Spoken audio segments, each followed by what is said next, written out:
Joe Valdez here, and welcome to this week's EBC Sports International. We continue with our NBA Finals coverage from the Bay Area. Join us as we bring to you highlights from Game 4 of the NBA Finals between the Toronto Raptors and the Golden State Warriors. Warriors players paid forward at an Oakland Recreational Center. Plus, reactions on the Kyle Lowry, Mark Stevens incident. Let's get rolling.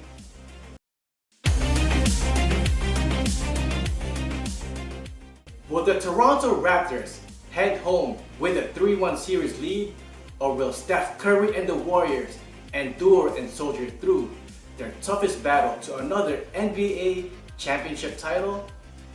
Jaina Pelasigi is at Oracle Arena with more on Game 4 of the NBA Finals. The much anticipated reunion of Klay and Curry had Golden State Warriors fans hopeful for a home win. But the Raptors let it rip again as Kawhi and Kyle made a huge splash for Toronto, taking the game 105-92. The electrified Golden State crowd were on their feet welcoming back Klay Thompson to NBA's biggest stage. After recovering from a strained hamstring, the Splash Brother jumped into the game full force, scoring a team-high 28 points. Thompson put up an elite performance on both ends of the court, defending Leonard, Siakam, and Lowry to give the Warriors an early lead. Stephen Curry comments on Klay's return in Game 4. He showed that tonight, obviously with the injury like that, to come back playing aggressive, hitting big shots, and giving us a chance to even be in the game. So obviously he's a gamer, and you love to go to war with guys like that. We've been doing it for a long time. But the injury-ridden Warriors did not hold the lead for long. The Raptors rallied back with a game-changing third quarter where Kawhi Leonard stole the show once again by hitting back-to-back threes to start the second half. Toronto continued to explode by scoring 37 points in the third quarter alone, shooting 12 for 22 from the field, 5 three-pointers, and a flawless 8 for 8 from the free throw line. And mostly it's to try to keep our pace of our offense going. It gives us 2 point guards out there that can push the ball, get it in and get it going, and it kind of paid off. I know Kawhi's 2 big threes to start the half really, I thought, changed the whole feel of everybody. I just thought everybody was like, okay, man, we're here, let's go, and we just kind of kept going from those 2 threes. What happened in Game 2, and that was a big part of what our learning process, and every game is going to be different. But we just continue to just keep trying to stay in the moment, stay level-headed, stay with the game plan, and understanding what we have to do and keep working. In addition to Kawhi's 36 points and 12 rebounds, Serge Ibaka was the Raptors' second highest scorer with 20 points in just 22 minutes off the bench. Serge dominated defensively by forcing turnovers to keep the Warriors at bay. I thought they just took it to us right from the beginning of the quarter. Kawhi hit 2 threes immediately, and they turned up their defense, and they just got on a run. And we just sort of lost that defensive tenacity that we had in the first half. Toronto took 2 games on the road, pushing the 2-time defending champions to the brink of elimination. With Kevin Durant yet to make an appearance in the finals, the Warriors played what might have been their last game at Oracle Arena. The Raptors are now only 1 game away from their first championship, leading the series 3-1. Bringing Game 4 to you from Oakland, California, I'm Jaina Pelasigi, always 1 with 25. The NBA Cares Community Service Program works to support various youth service organizations across the world through basketball. The program aims on focusing on social issues like education, youth and family development, and health and wellness. We center on Warriors players who paid forward, spearheading their own acts of kindness at the Ira Jenkins Recreational Center. Jaina Pelasigi is back with more from Oakland, California.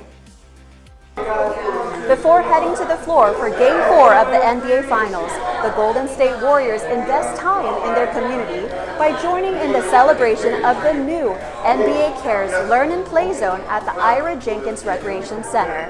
For the 5th straight year, the NBA has dedicated a center in Oakland, California, continuing with the tradition of building stronger and safer communities. The NBA and Oakland family banded together to champion the importance of raising youth to be excited about learning and playing. NBA Cares creates spaces for children that motivates them to develop their passions at a young age and grants opportunities for youth to reach their goals. In partnership with Kaiser Permanente, State Farm, and other generous sponsors, 4 newly renovated spaces were unveiled for the community to learn and play. These rooms included a multi-purpose room, game room, study room, and computer room, all decked out in blue and yellow, featuring some of the center's favorite Warrior players on the wall. Youth will be able to use these spaces to participate in self-love dances, read with therapy animals, learn to cook their own healthy meals, conduct science projects, and so much more. Again, I challenge you all to make the best use of this as you possibly can. I challenge you all and to just continue to be a better you. And I want to encourage you all to strive for whatever dream it is that you have, whether it's getting to the NBA, whether it's being the next commissioner of the NBA, whether it's being, the executive director of the NBA Players Association, whether it's having a dream of being Rick Welts and being the president of the Golden State Warriors, whatever it is, you can do it. Because what you also got to remember is Adam Silver was the same kid that sat here. And Steph Curry was the same kid that sat here. This is someone's feet. So go after your dreams, continue to work hard. The players joined in all the fun during the grand opening of the new spaces. Draymond took it to the gym to learn self-defense, while Alfonso McKinney took a seat to read in the library with youth and therapy animals. Damian Jones got into action with a science experiment where everyone learned how to make their own colorful and messy slime. The Ira Jenkins Recreation Center has a long-standing relationship with the Warriors, having participated in the Junior Warriors Basketball League for over a decade. The center continues to be a physical activity and resource hub for the community, offering more and more every year. This, like I said, is the heart of this community. So seniors come here, youth come here, adults come here. We've got workout classes, Zumba classes, we've got sports teams, cooking classes, and all different opportunities for people to be involved. And this is really, really cool. There are people out that want to come check it out and continue to be a part of this center. They also provided some wonderful scholarships, and so people that can't afford to pay for programming, we can scholarship those persons in programming. The center is the 1,274th live, learn, or play space created by the NBA family. And each NBA Finals run for the Golden State Warriors impact the children and families of Oakland year after year. There is no doubt that the Warriors are champions on and off the court. Reporting from Oakland, California, I'm Jana Polisigi, always one with 25. Thanks again, Jana. Up next, we take you through the reactions on the Kyle Lowry, Mark Stevens incident from Game 3. Don't go away, EBC Sports International. We'll be right back.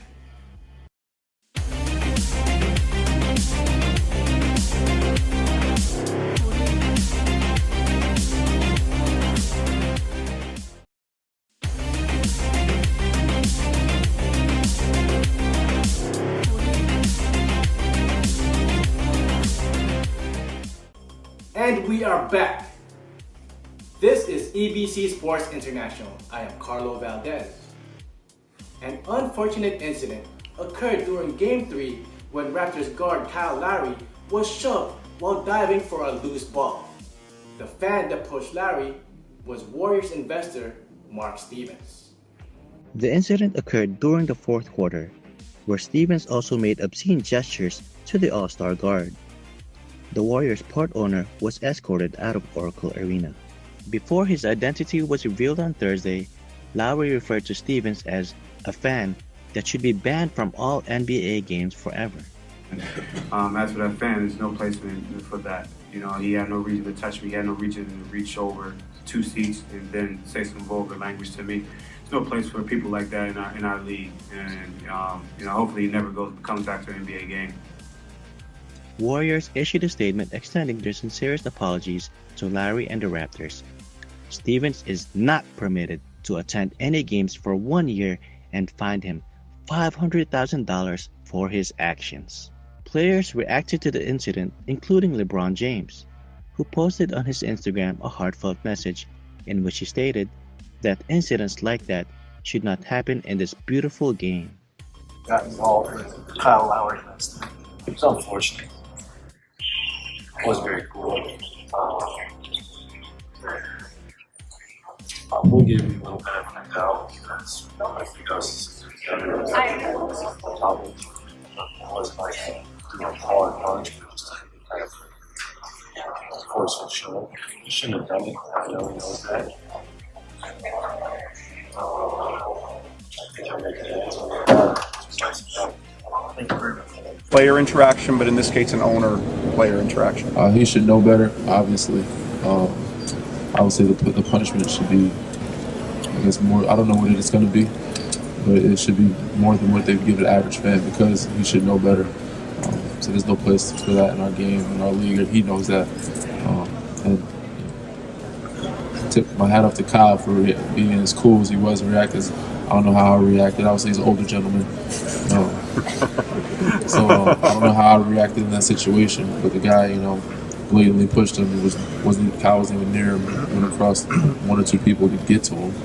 But you know, Kyle kept us cool and kept us smart, and because we would have needed him this series, and obviously within that game, was it hopefully the punishment is harsher than they would give the average fan.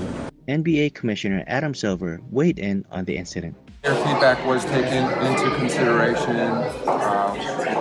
We spoke to several different players today from around the league, and I listened to the commentary as well. And so I think it's my job to take into account all the various members of the NBA family.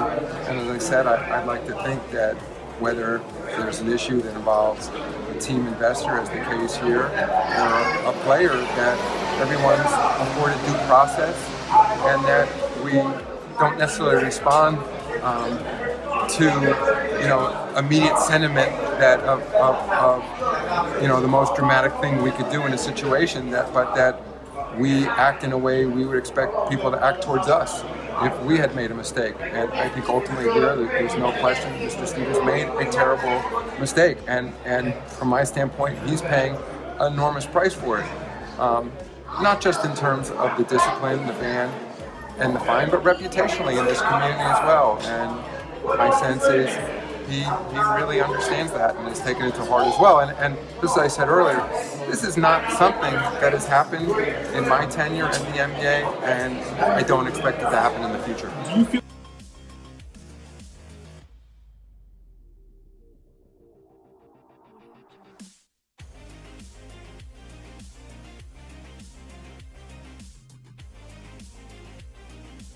That's all for EBC Sports International. Like us on Facebook. Follow us on Twitter at twitter.com/EagleNewsPH. And visit our website at eaglenews.ph and eaglenewslive.com. Thanks for watching and see you again next time. I'm Carlo Valdez, Forever One with 25.